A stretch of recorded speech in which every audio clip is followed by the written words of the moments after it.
Good morning and welcome to Friday, my friends. Deep breath. Mercury Retrograde is here.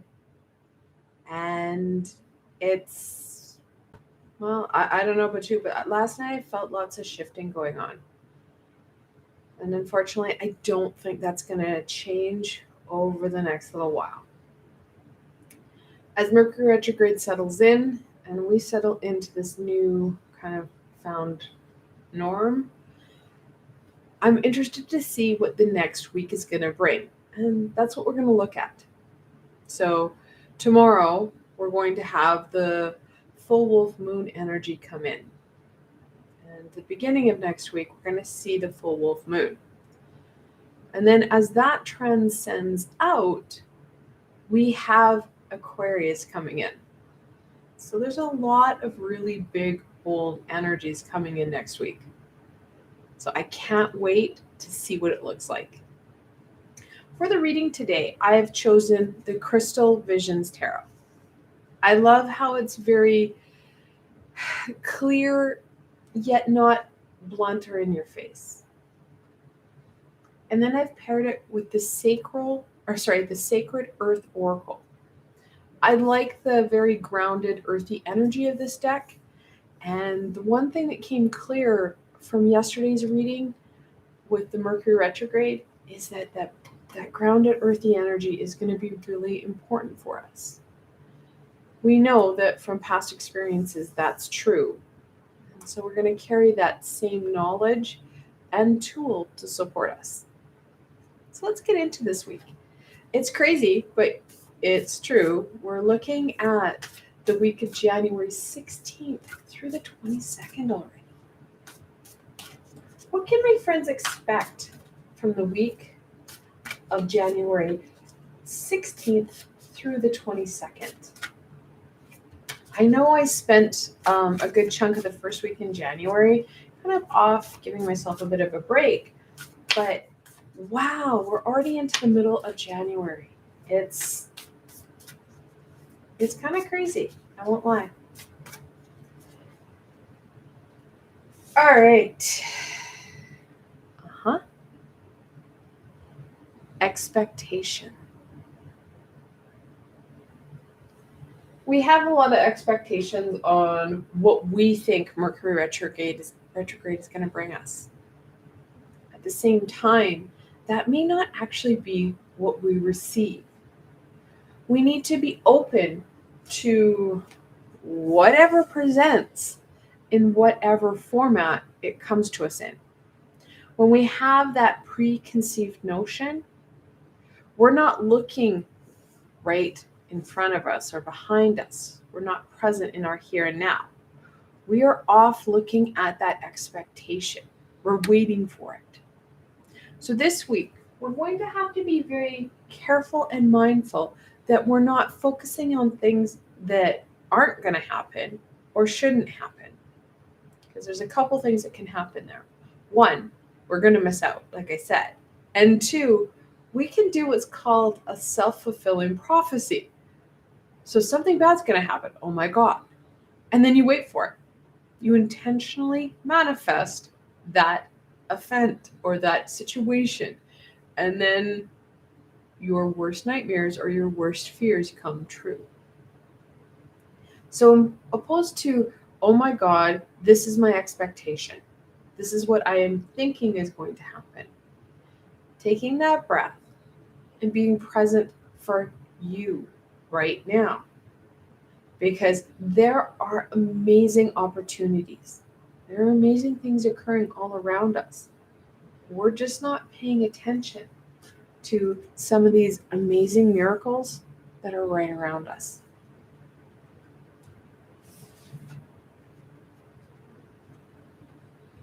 Because when we do, we can start to shift things.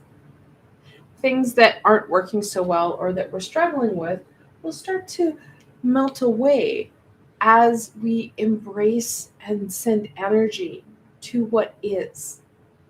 Those opportunities, those adventures that we may not have felt strong enough to, or may not have had an opportunity to see or connect in with.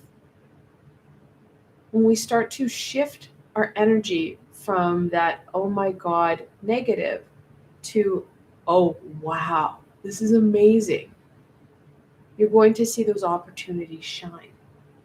Because within you, opposed to focusing in and dwelling on that negative, you're focusing in and allowing yourself to flourish with that positive. Additionally, when we're focusing in on that positive, you're going to feel that shift within ourselves. We're going to see that things become unblocked. We're going to have some clarity. We're going to feel stronger. And mentally, we're going to have more of a control on our mind. We can support this, of course, through things like meditation. And if you're new to my channel, welcome. And yes, I'm big on meditation. And no, I'm not going to say, go sit in a room and do I can't do that. My mind is all over the place. And also, when you're meditating, you're not letting your mind go quiet or try to calm your mind. You're focusing in very intentionally on something. And that's usually your breath. So you are focusing your mind. And it does calm those monkey or that crazy that happens. So if you are new to my channel, I do have 3 meditative playlists and a mindfulness playlist, and new as of last week, a healing playlist. All these playlists are guided and supported, and most importantly, they're free. You can use them and enjoy them as much as you want. That will help with that shift. That will help with that, mindset as well. One meditation that really comes up for me is a meditation I did with Archangel Raguel in my Healing with the Archangels, or my Archangel playlist. And it is balancing our thoughts and our beliefs about self. That will really help us to shift that energy and really be present in us. Let's get into this week a bit more. What can my friends expect from the beginning of the week? And this is where we're going to see the full wolf moon come in. And I did a combo reading of the full wolf moon and Mercury retrograde to help out, to see the 2 different energies is kind of hard, especially as they're so intertwined. So I decided just to do a combo reading. But you can start to feel that very supportive, collective energy. It's going to help nurture and guide us. Even though it's going to help us come to some truths, helping us to see more clearly, it's a little bit more nurturing and a little bit more supportive than the Mercury retrograde energy. The Knight of Swords. Do you believe you guys got this in the Mercury retrograde full moon reading? That's not on camera. There we go. Shift the table. So the Knight of Swords. Knights are that adolescent no fear energy. And we're going to need that energy because our ego is going to bring up that fear, that uncertainty. We need to use our head rather than our heart. There's a lot of things at play here. Because we're trying to do an energetical shift, you're going to get that, yeah, but, that internal dialogue. Using our head, using our tools and our skills to combat that so that we can start to shift these energies. Because when we shift the energy within us, it's amazing how the energy around us starts to react. When we start to shift from a mindset of negativity to a mindset of positivity, the energies around us start to shift as well, as do the people. We're modeling the behavior, the energy that people should be focusing in on. So you start to shift that energy around you. You don't have to say a word. You just naturally do it. You become a leader. So the Knight of Swords, telling you to use your head. Don't get caught up in those worries. Don't get caught up in that fear. Get caught up in this shift. We're which will bring you back to your breath.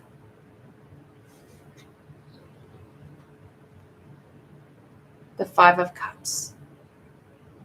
So the Five of Cups, in the lore behind this card, you have 3 overturned cups and someone mourning those could'ves, those should'ves, and would'ves. The universe has been trying to share with you 2 cups that's going to feed you, that's going to make you feel so much better, shift you out of where you're at, and help you with that growth and development. It's time to embrace this shift, embrace this energy, so that you're going to be presented with opportunities that are going to be more life-giving than sucking the energy and just the joy out of your experience.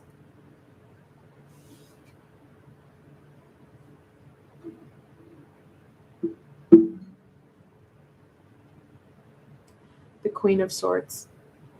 This deck is very big on butterflies. Butterflies symbol that transformation, that transition. When we follow our head, we are going to see those 2 cups really support us with that growth, with that development. Now, the Queen of Swords, she's the one queen that uses her head and really analyzes, reflects, and moves herself forward. She's learned all her knowledge through hard knocks. It's not like she read a book and went, oh, okay, I got it. She existed through it. She lived through it and went, oh, learning opportunity? I'm going to take it. So she has been there, just like we have. We need to use that knowledge, those experiences, to our advantage. We don't get caught up in the heartache or pain, because the Queen of Swords, think Vulcan, live long and prosper. That's illogical. We need to stay up here in our frontal cortex where we can make those decisions. So the Queen of Swords is being very, very clear. We need to do that. She joins her son in adding that balance, that nurturing. Yes, you want to get up and go, but at the same time, you go a little bit, give yourself a break. Go a little bit and give yourself a break. That adventure balanced with that nurture. Additionally, we have another balance coming in, the masculine and the feminine. So we want to have that balanced approach this week. That balanced, grounded approach, like I said, is going to take you a long way in the weeks to come.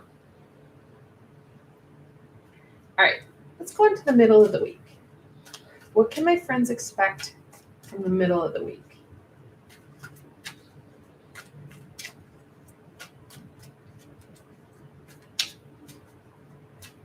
So the middle of the week is where we're going to be seeing that transition from the Capricorn energy into the Aquarian energy. Now, if you know any Aquarius, or you are Aquarius, you're going to understand when I say it's going to be an interesting transition. Whereas Capricorn, yeah, they're pretty headstrong. But they're a little bit softer and gentler. Aquarius, they don't take any BS. I'm not entirely sure what's going to happen when we have the kind of push and pull that has been happening, well, since last May. These energies keep coming and flowing. On top of Mercury Retrograde. Very interested to see. So next week I will be doing a reading on Aquarius. I actually can't wait. I want to see what Aquarius wants to do with all this. I have a feeling I already know, but I can't wait. The Page of Swords. So as we're starting to transition into Aquarius, Aquarius is also an air symbol. That's why it doesn't take any BS. It's all about the knowledge. It doesn't understand. What do you mean emotion? No. Emotion, Aquarians are emotional, but they push themselves forward. It's more about that knowledge. It's more about that insight. Now the page reminds us, yes, we want to follow our head, but we also want to have some fun when we're doing it. We don't want to become our parents, and we don't want to become the the dictators. We want to have some fun. So during this week, we want to keep that balance in mind as well. Getting the job done, exploring and playing in this energy, this knowledge, this understanding. Just in case we didn't cover it, balance. The Two of Cups. Now, this does not talk about a relationship. We're not going to jump forward and go, oh, let's get into a relationship. Let's focus on our relationship. Actually, that's the farthest from the truth. If you have that urge is your ego, my friend. Sure, we don't want to ignore our partner. We don't want to ignore our friends. But when you have that urge to go, oh, I'm going to go out and try and find my partner, or I'm going to go out and spend the entire day with my partner, that is your ego really pushing. Balance. The Two of Cups reminds you of that balance and the balance within. No matter what gender you identify with, all of us have feminine and masculine energies within us. We need to balance it. We need to use those energies to our advantage. Nurturing ourselves, challenging ourselves, supporting ourselves. Yes, we were supposed to do this journey as a part of a collective. We're not supposed to do it alone. However, we're not supposed to let everybody else do stuff for us. We need to rely on ourselves as well. Again, balance. A lot of times when people think of balance, they think of two things. I don't know about you, but balance for me is a frigging juggling act. We have the masculine, we have the feminine, we have the getting stuff done, the play aspect. We're juggling work versus life, family versus work. There's lots in the air. So we need to slow things down. Instead of getting worried about things, stay in that frontal cortex. Not to mention, the frontal cortex, where we create and problem solve and create those solutions, happens to be right where your third eye is. Using that intuition will help.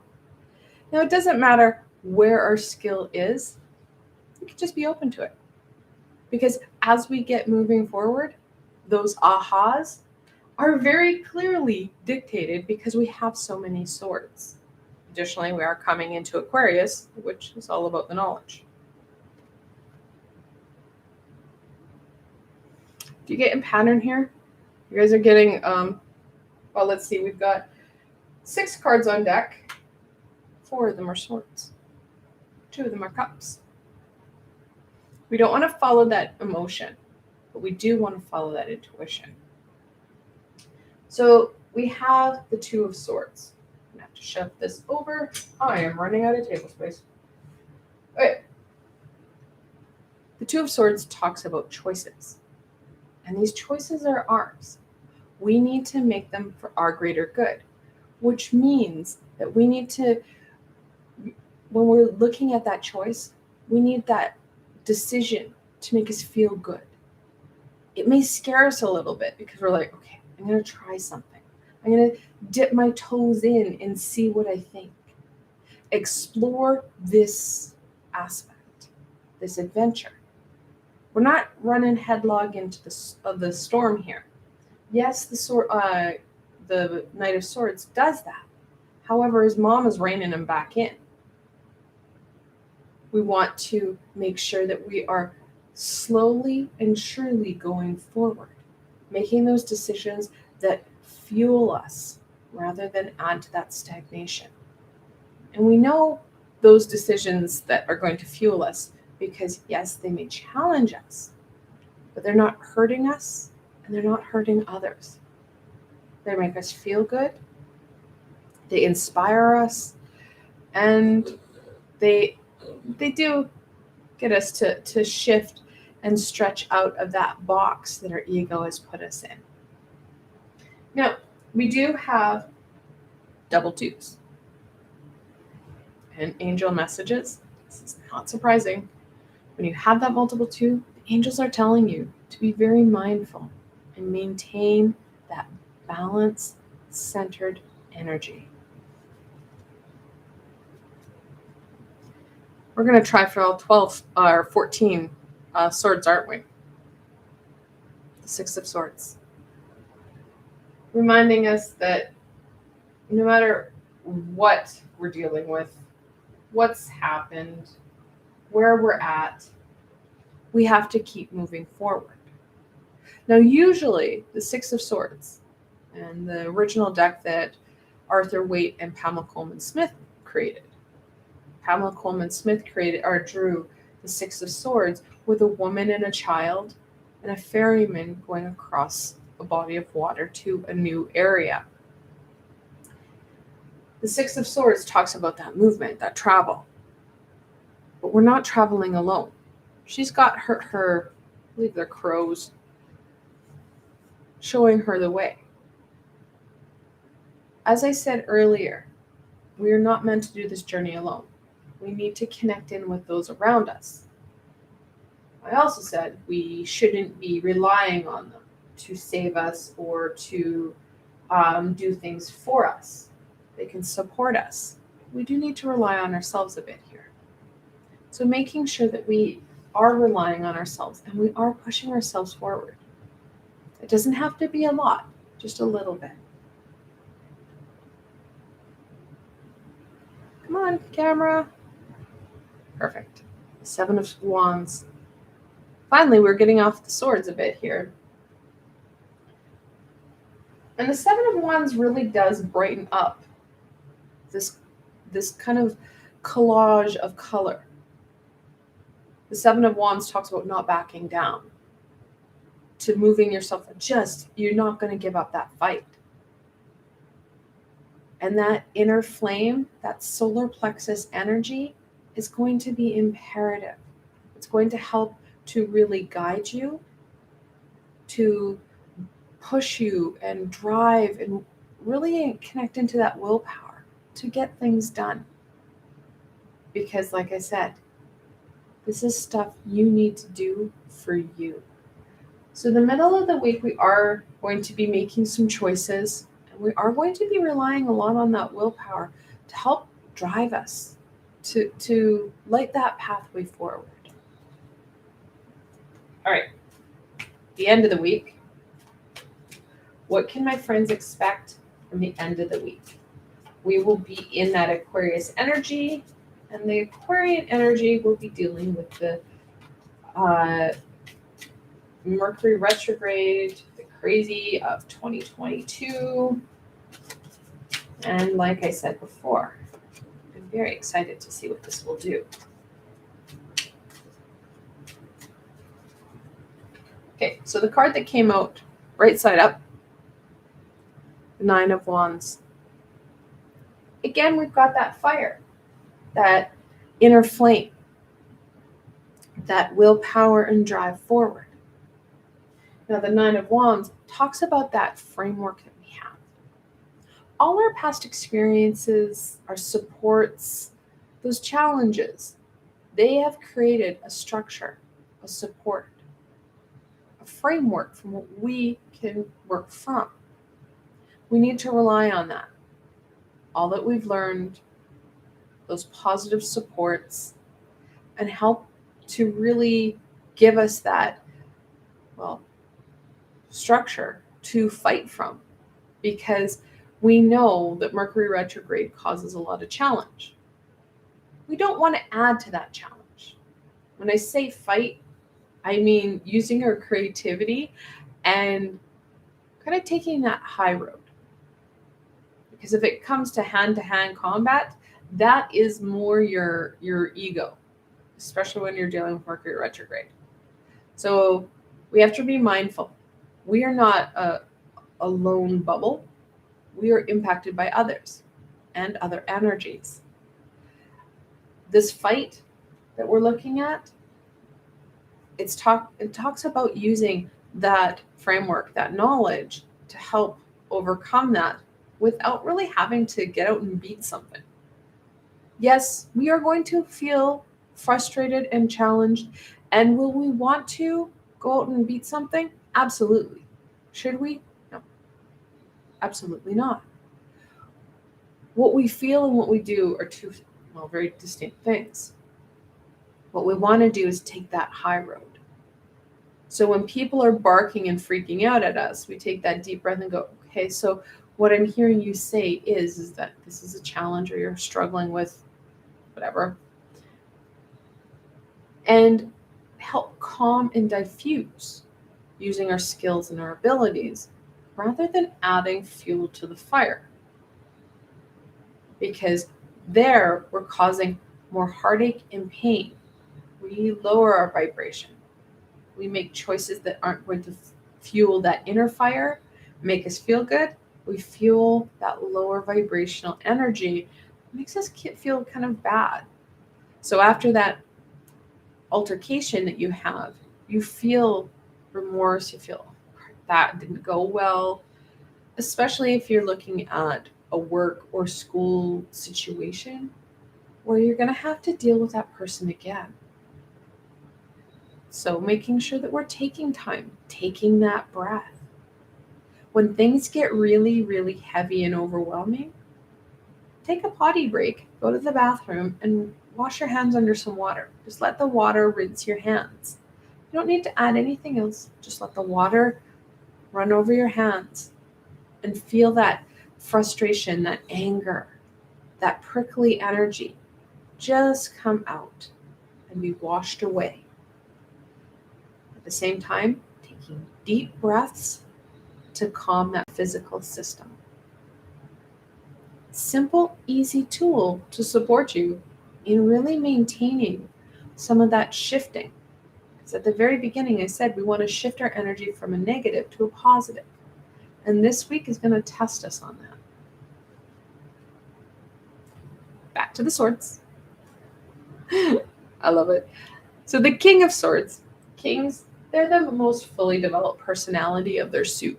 They have the most power, the most control. At the end of the week, we want to go full Vulcan. This man is all in his head. He is thinking solutions. He is using his abilities, his knowledge to get the job done. Because there's stuff we need to accomplish this week and opportunities that we want to embrace. However, if we don't get some of the stuff we have to do this week, the work, the school, the expectations and demands, we're going to destabilize ourselves because we're not going to have our basic needs met. So again, part of that juggling act. We want to use that knowledge to our advantage. Now, the king and queen both have connection to that third eye. They always have some sort of like butterfly or very high vibrational connection. And in the original deck, it's their thrones. His throne goes up past here. You can't see where his connects to the higher vibrational universal energy.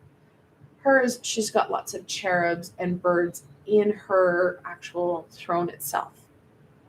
They use that intuitional aha, just as we do. We need to start to connect in with it a bit. Start to trust it. And if you're not too sure, what you can do is start to write it down. What is the information that you're getting that you think everybody knows? When we look at our connection or our clairs or channeling, we're looking at working with what's called our clairs. And most people have heard of clairvoyance, where you can clearly see. Okay. But we have others, like clairaudience, where we can clearly hear. So hearing things. We also have things like clairordinance, which is knowing things. And that's going to be very important this week. We have 1, 2, 3, 4, 5, 6 swords. Possibly 7. I don't know. I haven't turned it over yet. That clairordinance is going to be important. We also have things like clairsentience, which is clear feeling.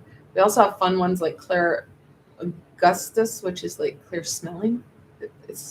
And you also have clear tasting.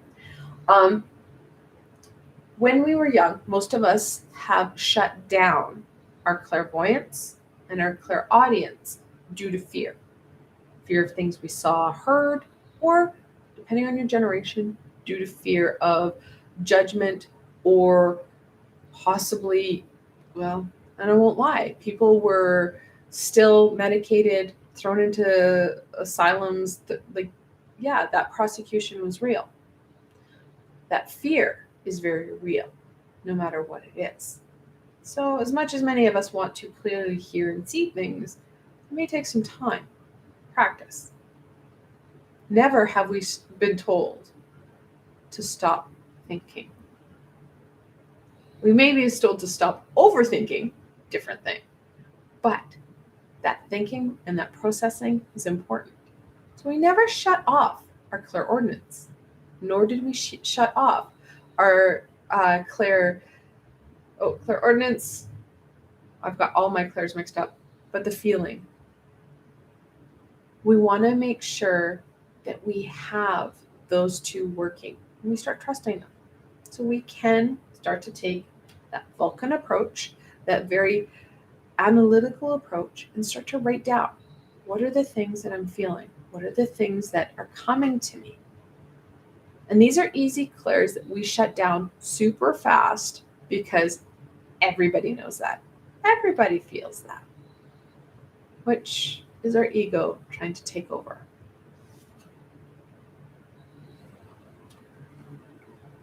Was not a sword, but another cup. The Three of Cups. Reminding us we don't want to get caught up in our head too much. Balance. Making sure we're balancing things out. Sure, we want to take time for ourselves. We want to really be mindful of that energy, that shift, staying in the positive, that kind of thing.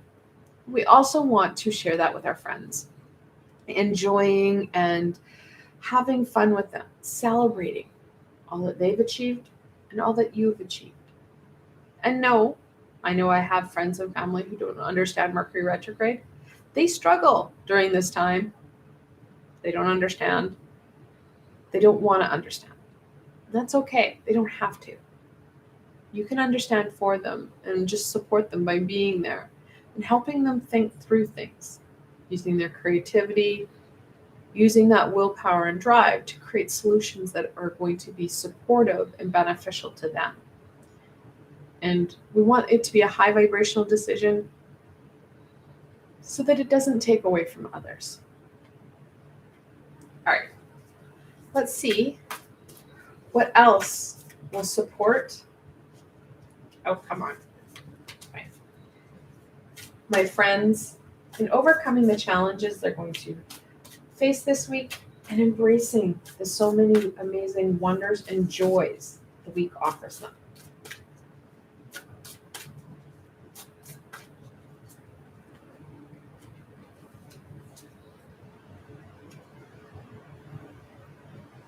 Brilliance.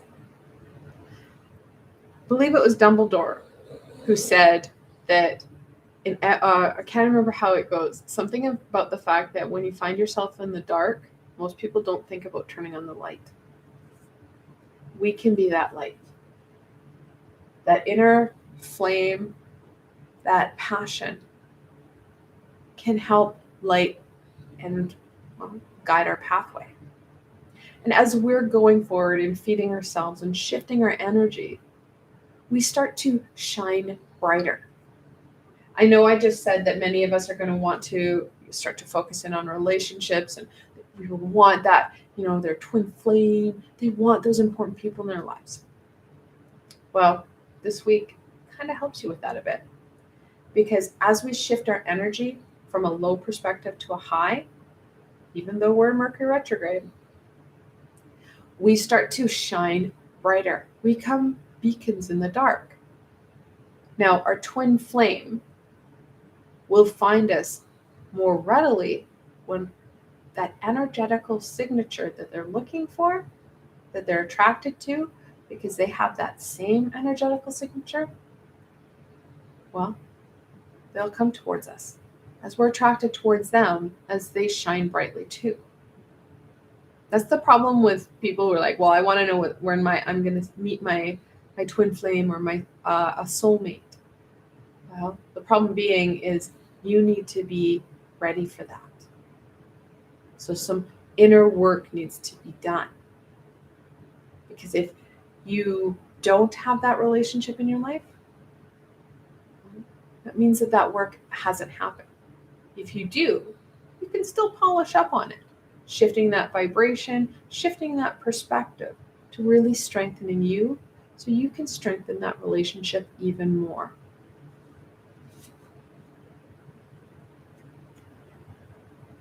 I love it when I do this. I should have just flipped the card over.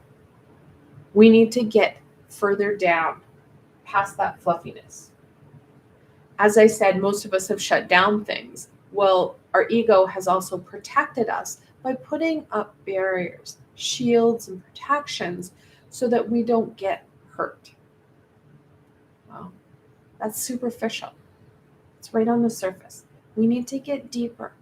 We need to get deeper in understanding us and really nurturing us, allowing us to shift from just those expectations and demands and getting our head down and running, slowing down, enjoying the here and now, strengthening ourselves, and connecting in with some things that we have forgotten.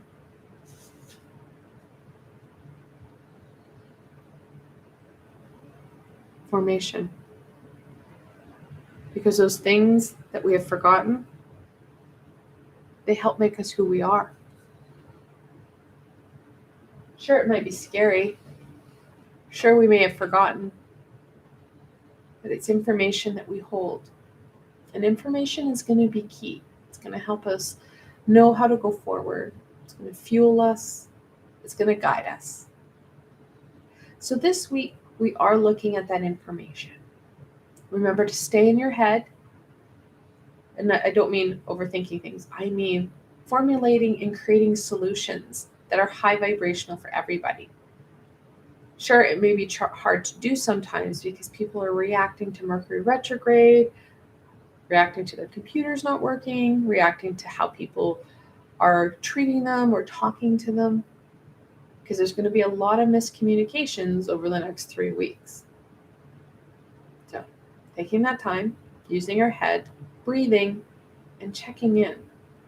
I heard you say this. I want to make sure that you know what I'm saying. So, what did you hear me say? Those little tools can support you in clarifying things, maintaining that high road, maintaining that higher perspective. So this week is going to be fantastic. It's going to be kind of a game changer for many of us. I want to thank you guys so much for joining me today. I hope that this helped figure out what you can do over the next week and how you can use this time to your advantage. If you like this video, please do give it a thumbs up. It helps people find me on the sea of YouTube so that they too can get some perspective, some meditation, and some healing. Also, don't forget to subscribe because, yes, I post usually around 2 to 3 times a week. However, it's not always on the same day. So to stay up to date with when things are being posted and what's happening, you can subscribe and hit the bell thingy so that you are notified when I'm online or when a new video is up. On Tuesday, I will be releasing a new healing session, and it's going to be around Mercury retrograde and helping us with that. Next week, we're going to have my Aquarian reading and my weekly reading. So there's going to be a lot happening next week. Again, I want to thank you for joining me today. And don't forget to enjoy your week. Until tomorrow, my friends.